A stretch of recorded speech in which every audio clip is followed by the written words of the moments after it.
Wicked, wicked, wicked, wicked. Wicked tones, you know. I'm just gonna do a basic back workout, just kind of deconstructing things like I have on other back stuff, but just gonna start by like opening up mid back. Then we're gonna go down to over to like traditional like cable pull downs and show you guys how I would like incorporate that and why, and just get into like a few other topics like why I don't do pullovers and why I think rope pull downs are just complete like they're good accessory work, like glute work is a great accessory work for a legs day and things like that, but to have like pull downs and pullovers be the meat of your work, like you ain't Dorian Yates, guys. Like a lot of you don't even have the shoulder mobility or the sternum, like the ability to elevate your sternum and like really open your lats and pull through on something.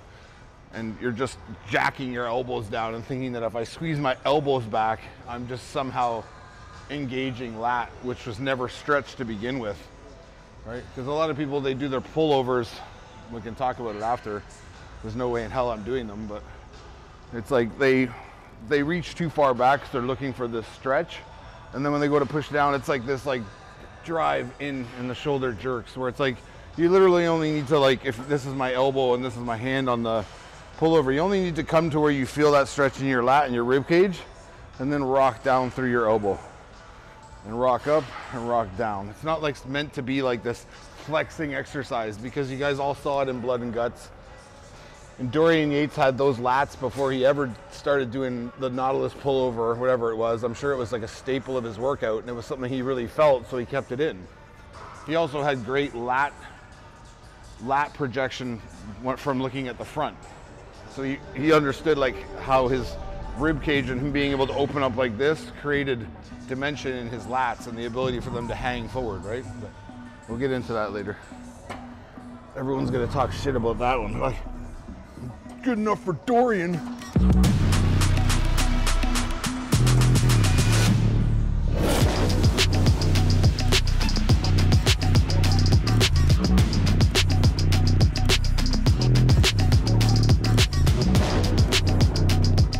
The idea on the Panada pull is to open up like mid back, like this is my head, my mid back and trap right below it, open that up and squeeze that in. And this is just trying to get my lat to be almost like I'm as wide as I can be in like a front double. So that flared feeling in my lats.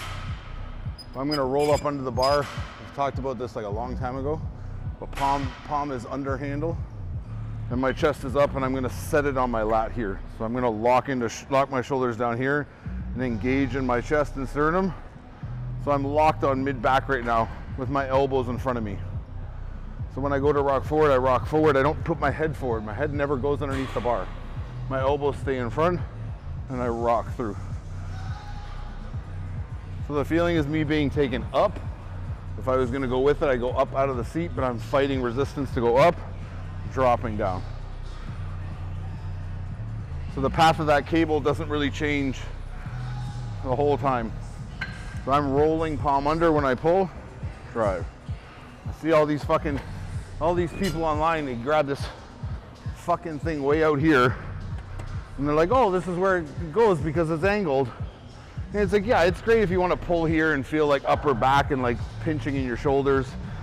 But imagine the thought of pulling this straight down in, if you can't tell how bad that is from just looking at me do that, like, there's literally nothing happening in your back. You're just pulling a bar towards you. So the idea to get the back moving is to open up that mid upper back that a lot of people neglect because they're so pinched all the time, to let that unpinch and let it open. And then we're letting the lats open from underneath because the elbows are in front, so they take the lats up and the lats rock in. They open up and then they rock in, right? So we're opening up different movements in the back to allow the back to relax before we move on to like more dynamic stuff. People really underestimate the amount of, like, to put it in a simpler term, upper back or mid back control and scapula like retraction that has to happen for you to do back well, right? Like if I hold that bar like that and I'm on this angle here going up, if I can't control and retract and lock down, and let my hand go up, instead I let my shoulder go up, the lift changes, right? It's not even close to the same fucking lift. So people watching that are like, oh, this is working that. And it's just like I pull, and then you see, as soon as you see them pull, you see this happen with their shoulder. This. It's like pulling the bar down. It's like, no, it's just this. So I'm up and down through things. I'm getting underneath the bar, and that'll open up your lat. So when you're rocking here, you're gonna feel that lat go up, and then you're gonna feel it cinch in, and you're gonna feel this mid lower back too kind of grab up in and rock up and grab up in. And you don't need a shit ton of weight. Like, I'm doing 135 pounds there. It's like just some movements are primers, or like things that engage muscle, and they're not meant for you to be pushing these massive loads. Like, the weight will go up over time because you're just going to naturally get a little bit stronger or more efficient in the movement. It's like you don't go for PRs on these things. It's like they're meant to like facilitate movement in the back and get the back doing what it's supposed to do, and then move on to like big time stuff, right? Like, we're moving fucking serious weight, but we can't, it's like priming our bodies before we're gonna move for real, right? And not just because you're priming and doing lighter weight doesn't mean you're not activating or creating an environment where once you start to move like bigger weights, you're moving them more efficiently, right? So not every lift that you do is the end all and be all. Some of them just serve a purpose on the path to like having a good workout. Sprinters, it's the analogy of a sprinter. When a sprinter gets to the track, they do their warm-ups, whatever they do like marching A's, like B's, like kickouts. They're like going up and down the track, priming their hips. They're going over hurdles. They might be like bounding over hurdles, like jumping over hurdles. They might be like sidestepping over hurdles down the fucking track to loosen up their hips, because when it's time to do the work, if those muscles and that whole dynamic type of movement isn't firing, they're not gonna run their best. But they're not like getting to the track and be like, oh man, my running A's were fucking fire today. Best running A's I ever did in my life. It's like, they're meant to warm you up, just like lifts can. Like, it's not a waste of movement because you didn't move some maximal load on every fucking movement you do. Like, meathead shit, right?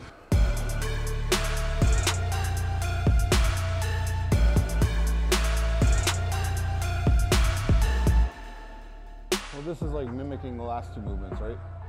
So the other two movements are kind of stabbing in, pulling open, really ripping that mid back, upper back apart, letting it stretch open. And then the pull down obviously is sinking into a wide lat. Whereas this now is like I'm on more of a wider fixed track, so I can pull through with more range. So I can open up that mid back still because I cave in, but I'm catching more outer upper back and rhomboids and upper lat now, because I'm kind of going from opening up a very specific mid part of my back where I'm trying to stretch, to now I'm trying to get everything to move upper back wise and suck back in, right?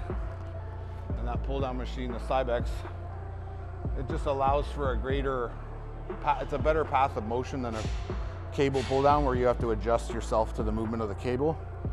That's already creating an arcing motion where your arms are going up and you're able to tuck that elbow in and drive into lat on a more natural flow, right? It's like when people get stuck, don't get stuck here. If you're gonna be stuck, pull that chin back and press that head back and be long here. So my tension's already back so that when I move, I pull. I don't get tired and go and try and feel, I'm forcing my chin down and back and my head flat, so my posterior chain is locked here, so I'm not rounding. I'm just getting that back to pull around, that like erect, kind of stiff neck, and the body's opening around the back. A lot of people will grab here and they're just pulling with like this punch grip, so their wrist is flat. My wrist is broken. My palm is flat on the handle already, just like it is on the cable pull down. So if I suck scapula down and lock chest up and lock into lats here, I can sit down with it in that exact position. So my lats are flared, my shoulders are down. I'm gonna ride forward and pull up a bit and drop into here. So my elbows stay in front of me. I can see them in my peripheral vision all the time. They don't disappear behind me.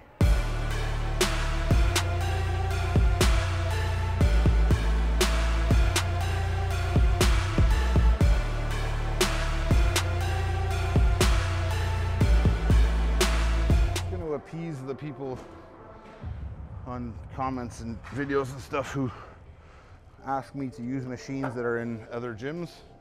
So this hammer strength, like this row, is pretty common, so can't say that it's not around. So I'm gonna do one arm's off this, and then I'm gonna come here.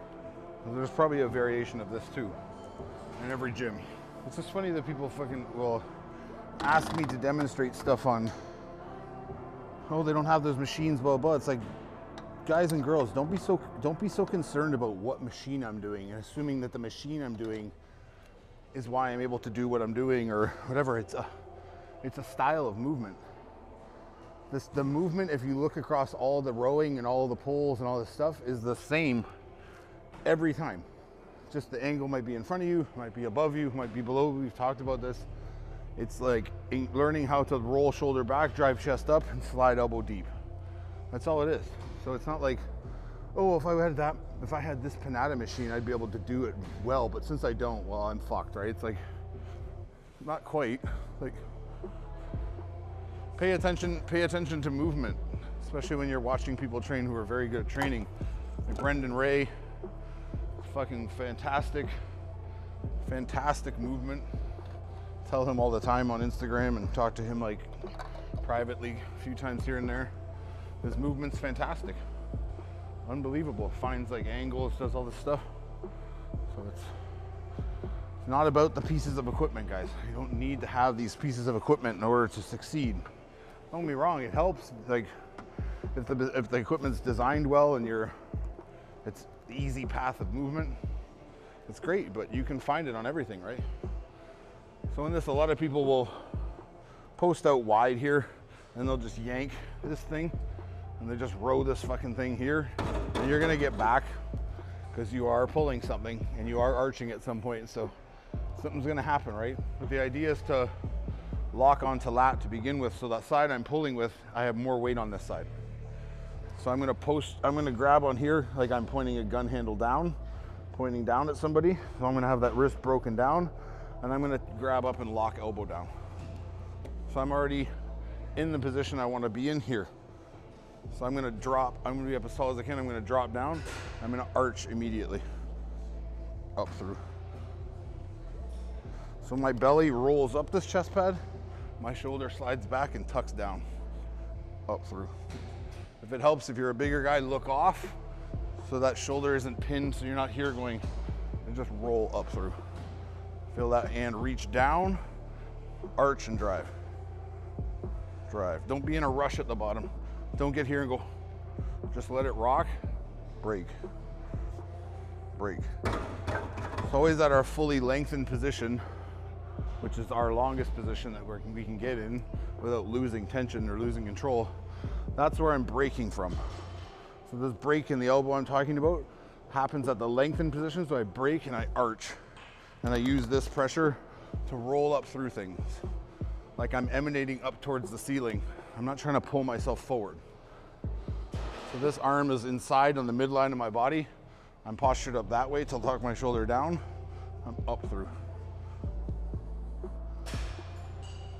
So use this foot, step on it, drive up. Drive down into foot, roll up through. Here's gonna be odd for most people, but it's just creating this lengthened, relaxed position, right? So I'm gonna push my forearm on here.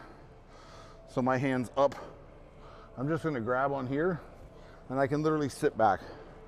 So it's almost like I'm just laying on my own hand. I can tuck up through and drive up. So I reach that hip back, I break down, up through. There shouldn't be a lot of tension here. My tension's back in my hips and in my knee here. I'm just putting this hand here for balance. I'm locking that elbow down, driving up through, keeping this hip back.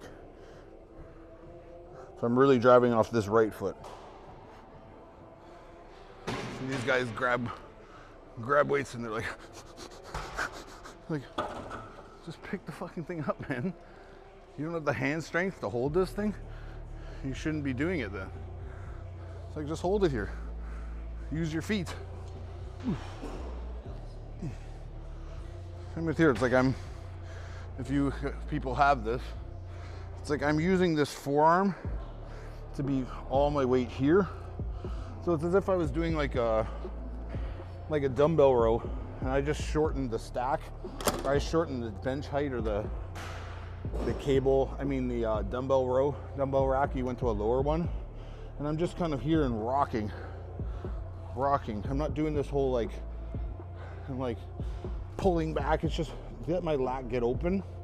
So if I lean to this side and drop my shoulder down, my lat extends. If I straighten out, that doesn't happen. I created tension in my shoulder now. Now I'm not. As my hips tucked back, I'm crunched to the side I'm pulling, so there's not as much length to contend with. I'm loose, and I drive up. So my movement is up through things, not through things. Different pulls require different motion, right? Especially when you're just trying to hit lat. But one thing they all have in common, you don't need to grip the shit out of them, and you don't need to flex them at the bottom like you're contracting a bicep. It's not what it is, man. Everyone doing that, send me pictures of your back. You should be able to be this relaxed while doing weight, like literally breathing and talking. Because one, I'm not holding my breath. I'm breathing through reps. So I'm not fucking crying like a wounded seal while I fucking do my exercise. And at the end, it's just like, oh, whew, man, fucking oh, man. It's like, you didn't breathe for fucking 35 seconds. No wonder you're fucking gassed. It's not that the weight was hard. You had no oxygen. Like, fucking like, it's like, that's not breathing, man. It's like, you can tell the people who lift, who have an athletic background, or have like, I don't know, yeah, athletic background, like played football, basketball, whatever it might be, where like exertion was required, but also control of breathing was needed to like, for you to have endurance. Because those people lift weights, and yeah, after the set, they're like, hey, that was tough, blah, blah, like, I'm breathing hard, but it's like, I'm not like, I'm like, oh my God. It's like, yeah, because it's really not that stressful, man. Like, it is during the movement, but after, like, fucking get over it. Like, let's move on. It's just everyone, it's from the way they pick up weight to the way they breathe while they're moving the weight to the way they like panic mid-set when things aren't moving as far as they move. It's like, yeah, if I pick this 4 plates up and I row it and it starts to die, so say I get one last good one up through and then I rest, and the most I can get is here, then it's not, don't go here and go, or get some other guy to fucking push the whole weight up for you so you can feel cool going, ah. It's like, nothing's happening, man. If someone else is moving 85% of that load, what's the point of you moving 15%? When you could move 100% in the range you can still control and rock on lat till it doesn't move at all and then let it go. Like, it's mind-blowing to me. And it's like you tell people, and I'm not the only one saying that, there's tons of people that are saying this. I'm not like some fucking pioneer of this training style, but everyone seems to gravitate towards these people that are just so fucking rigid, man. Like, all they've done in their life to be active is lift weights. Lifetime bodybuilders, nothing wrong with that. It's a fucking great sport. But like, they learn to be stiff from the beginning, they're never not gonna be stiff. As soon as they're not stiff and they have to relax and things get too hard, they're like, fuck this isn't working. I'm going back to being stiff and exerting myself. Because when I exert myself unnecessarily, I feel like I'm doing something. I feel better. Because I fucking grunted and I screamed, and 3 of my buddies helped me fucking hack squat 17 plates aside and almost blew their backs out doing it with me. Just to be like, yeah, man, you killed it that set. but your legs are still 26 inches around. Because this one's gonna be a lot more like lower lat and a quicker pull.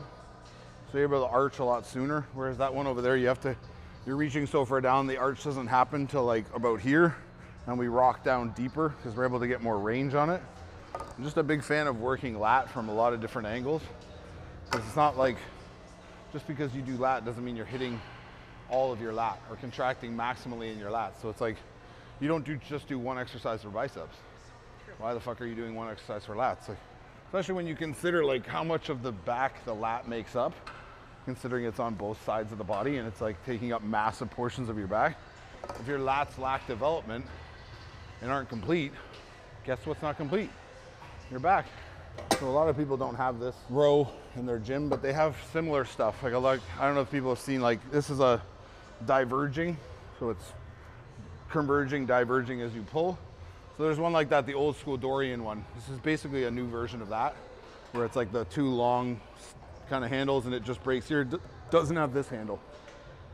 Just two parallel handles that come together like this. So a lot of people will sit and they'll grab on here and they'll just rock back. Because like you can get a good squeeze in your lat here, but this squeeze in my lat that I'm feeling here, I want to get that squeeze instantly. So I want to eliminate all this unnecessary leaning and pulling, and I want to lock into lat here. So my elbow is broken and my hand's low. This shoulder's below this shoulder. We're not even. So right here, and I'm going to break right away. So I'm going to roll up through. So I'm pouring this thumb back down into me instantly. So this squeeze I have here is the same squeeze I have here, but I'm just creating that squeeze now. So I'm on lat instantly, right? It's not like not wasting movement. So this gets you above the pull. So my hand here is keeping me postured. I've got my leg tucked behind here so my hip stays back. That's the only reason why I have my legs back. That's so that my hip stays behind my shoulder. I don't want to be here and pulling into me. I want to be pulling right away. So as soon as I lift up, back's engaged. Because hips so far back, shoulders so far forward that we can't help but engage, right? So if I push her up here and I lock down, I'm putting all my weight on this chest pad. I'm using this hand up through. Bigger guys, look off so your shoulder can roll more. I get a lot more shoulder movement as a bigger, wider guy, thicker guy, if I'm able to roll up this way, because this relaxes here, as opposed to if I'm here, I'm gonna get really stuck real quick. Whereas here I can get more range and I can lean more and drag straight into my elbow, like I'm sawing wood back and forth, right? By pulling chin back when chin goes out, by me pulling my chin back, I'm popping chest. So when you hear me say pop chest to people, it's to get this to happen. Or I say chest up to chin, so it's chest up to chin, keeping my chin back. I'm not going and then down, bobblehead, right? The same idea as that one knee down, catching here. It's the same swing, nothing fucking different. Just my knee was down before and the angle of the handle was here, diagonal, so I was pulling up more on a line of like a barbell row kind of. This is more straight to mimic a dumbbell, basically, right? So I'm gonna hook on here. I'm gonna transfer my weight to this hand. I'm gonna put all my weight on this foot. So this foot's here, but all my weight's on my left side I'm pulling with. So I'm here in hand. If I move my hand right now, I'm gonna fall. I'm gonna fall forward and crack my face. So all my tension's there. So when I'm hanging out here, I roll elbow in and tuck shoulder down and chest up and head up to where it locks, up through. So I don't need this big exaggerated pull. It's just rocking on lat. Boom. And the reason that is because my lat is maximally open here. You can see my lat is open. So all I'm doing is just grabbing up through. I'm just arching and dragging. Lat doesn't need to be like always these extremes of like, we are doing a lot of lengthening, we're grabbing, but we can also shorten that range and get more mid, like meat of the lat when we shorten the range and we roll more. We just get this little crack and drag because the lat doesn't have a chance to expand so much, so it just kind of rocks in that position. It kind of opens and grabs, right? So a lot of people do pullovers. I've done them before too. I just don't see them as the end all and be all. Like, a lot of people act like these are like pullovers are the thing that causes the most growth in your back. And it's like, I would be willing to argue with anybody that they're probably like at the lower end of the list of top things you could do for your back. But it's like, everyone saw Dorian doing it, and Dorian's one of the best of all time, so we just copy what the best of all time do. It's like, well, I don't see any of you going out and squatting 8 plates like Ronnie did. And like, well, that's what we do. It's like, no, because this machine is literally like built for fucking, it's like you can't fuck it up in the sense that this thing goes back and you drive forward through the thing, right? Like, my right shoulder's fucked, I can't do it.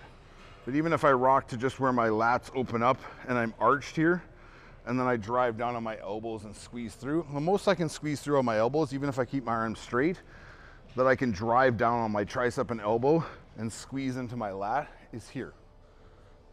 It's not here. This isn't, it's like this whole thing of like bicep being like back, like I'm flexing into my back. It's like, if you're flexing your back that hard, nothing's working.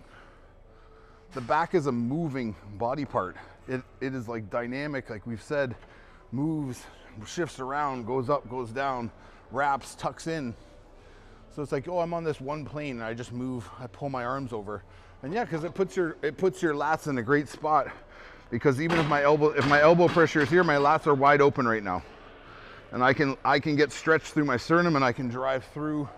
But the idea is to let the weight take you back to the range you can handle by lifting up sternum and letting those elbows rock, and then driving through. Whether you want to hold on, you want to be here, wherever it is you want to do. Straight arm, I'm just down through. So I'm collapsing that tricep down and into my lat and flexing, right? So to like maximally load that area, and like to like guys are putting 4 or 5 plates on here and they're like, and then the other guy's like pushing it in. Like, the pushing it in, this is the least resistance of the lift right here. There's no resistance here. Like, I literally can just sit here. And if there's more weight on, yeah, but if I'm holding it here, this is where I have the most power. Because there's no leverage here. It's right here it's hard. And here it's even harder. And here it's even harder. So like, why aren't we working within the range of like the tension of the lift? Like, hence all these fucking band guys, like, find the tension of the lift and use it. I don't see many people banding that, and there's zero tension at the bottom of this lift. So it's like, it's crazy to me. And it's also like with these cable pull downs, like, people are doing this cable, they're squeezing in. If they create a good angle, it's like, yeah, I can flex into my lats. But even this is like, it's the bend and the lack of tension, or the downward depression of my elbow, that causes the swing to be worth anything. So I am cracking and dragging elbow back and driving chest up through the pull. But you could also just do this and drive up through, squeeze your back. So your lat will still go forward like it is here, and then I break and swing into lat instead of going. Do you know what I mean? Like, it's teaching people to engage, but the people you see doing it literally are like so stiff, and they'll be like, and they're like, it's like, you have to understand, your weight's not back here. Your weight's in your hands. My ass is light. Everything's light. I'm moving my hands to allow my body to move up through things. And the maximum contraction I get is here. So yeah, I'm flexing into lat.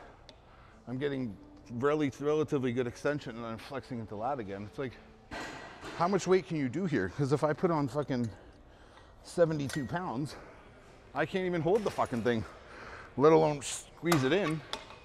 That's 3/4 of the stack. Because all these people were obsessed with weight. So that's a great movement. Like I said, we could have done it at the beginning of the workout, where I'm just trying to engage the lats and get things to like wake up and move through ranges. But to have it as your staple, like, do a fucking row. Do a cable row. Switch up the angles on the cable. Pull right in front of you, pull below you, pull above you. Do anything but that. Like, use that as your warm-up. It could be your dynamic warm-up. Same with the fucking pullovers. Like, pullovers are great for teaching people how to do this. for getting these intercostals and this sternum to really lift up, to feel expansion in the rib cage. That's the real purpose of pullovers. Like they work the back, don't get me wrong, but like the benefit to them is this ability. The ability to lift the rib cage, to lift and sink, right? That's what we do. Like when people do laying on the bench and they lay across the bench and they do a dumbbell pullover and they swing. It's the same thing. I'm really pushing lats out and I'm sweeping them over. And I'm always driving chest up through. I'm never going, it's chest up through. Rock those lats back, chest up through, rib cage, rib cage, rib cage. So you're not gonna get this massive Dorian Yates back just doing pullovers, because as you saw in Blood and Guts, anything else you've seen him train, he does pullovers. He also does 5-plate bent over rows. He also does dumbbell rows. He also does hammer strength rows. So trust me, the fucking pullovers weren't what did it. They're just part of the recipe. And yeah, they need to be in there for him, but they're like, if they weren't in there, things would still be the same. I'm just gonna do bicep, but I don't want you to film it. I don't want people to get creeped out.